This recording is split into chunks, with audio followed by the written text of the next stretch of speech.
Rockbridge Weekly is delighted to host Commonwealth Attorney Bucky Joyce. Welcome, Bucky. Thank you, Jerry. Weekly is conducting a number of interviews of candidates for this year's election, and Mr. Joyce is running for re-election. He has 7 years experience as the Commonwealth Attorney, but another 18 years as either the Assistant or Chief Deputy. Mr. Joyce, in terms of background, I believe you grew up in Lexington, didn't you? I did. Tell the voters a little bit about yourself. All right, I'll try to be quick. Born and raised in Lexington, and graduated from the old Lexington High School. Went to undergrad at University of North Carolina, Chapel Hill. Had a 6-year gap between college and law school. Came back and went to law school at W&L Law School and graduated in 1981. Started working for Eric Sisler, a local attorney here, just a general civil practice.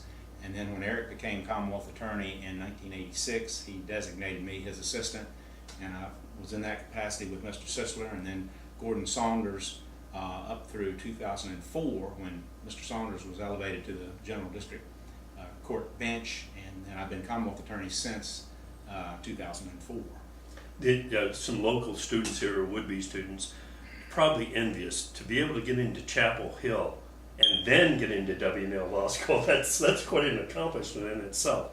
Tell us a little bit about the Commonwealth Attorney's Office in the last few years, Bucky. Have you had a number of high-profile cases, or has it just been a pretty routine thing that most Virginia prosecutors have had to deal with? We are very fortunate and blessed in this area for the most part, Jerry, in that so much of our work is a lot of the same thing over and over. And when I say that, I mean we don't have some of the worst at surrounding jurisdictions. And I guess maybe it's demographics, maybe it's the grace of God. A lot of property crime, plenty of drugs and things like that. A number of more high-profile cases. But as far as our own office, there are 6 of us in the office. Myself, 2 assistants, 2 secretary/administrative assistants, and 1 victim witness coordinator. We've been together for some time, except my most recent hire, the Rockbridge Lexington's first female prosecutor, Kelly Cotting. She's been with us since this past April. But we think we work together well.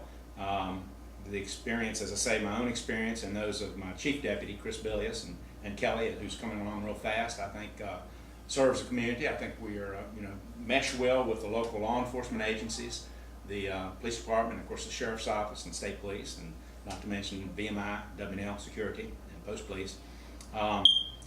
The big thing, of course, in our office was the move into the new court building. Now it's been 2.5 years ago. That seems seamless. Yeah, it went well, and of course it gave us a whole lot more space. Gave us a conference room which we didn't have before, and then of course the technology in the courthouse. Security doesn't directly affect us except getting in and out and all that kind of thing. But part of the move also was just an upgrade in our own technological capabilities in our office, and of course that's a big thing. It's really a big thing. PowerPoint presentations in court and various other things like that. So, well, voters need to know that we're speaking of the Lexington Rockbridge County Commonwealth Attorney's race. Buena Vista is a separate entity, so voters in that area wouldn't vote in this particular race. Bucky, I think you've got a unique campaign slogan that you.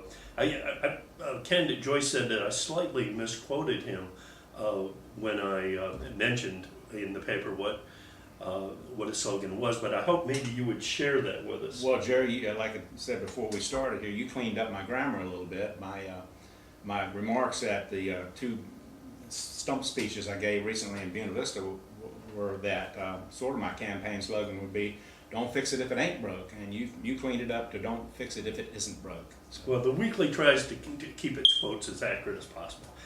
And finally, Bucky, with respect to the race, I'm sure that when you meet people, either on some speeches or the door-to-door, there's probably one thing or a couple of things that you'd like every citizen to know, every potential voter to know about you personally.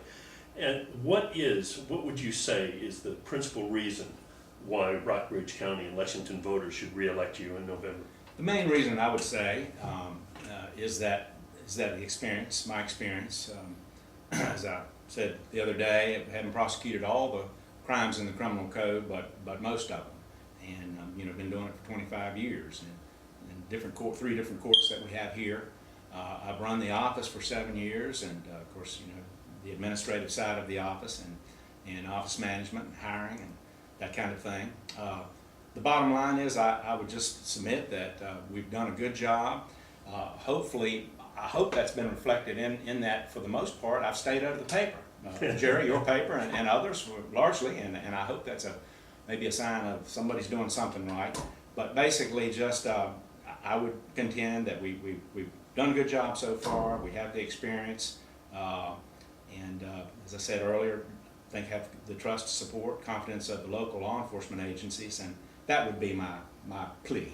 Well, those are very important reasons. Thank you very much for joining us today. Thank you very much.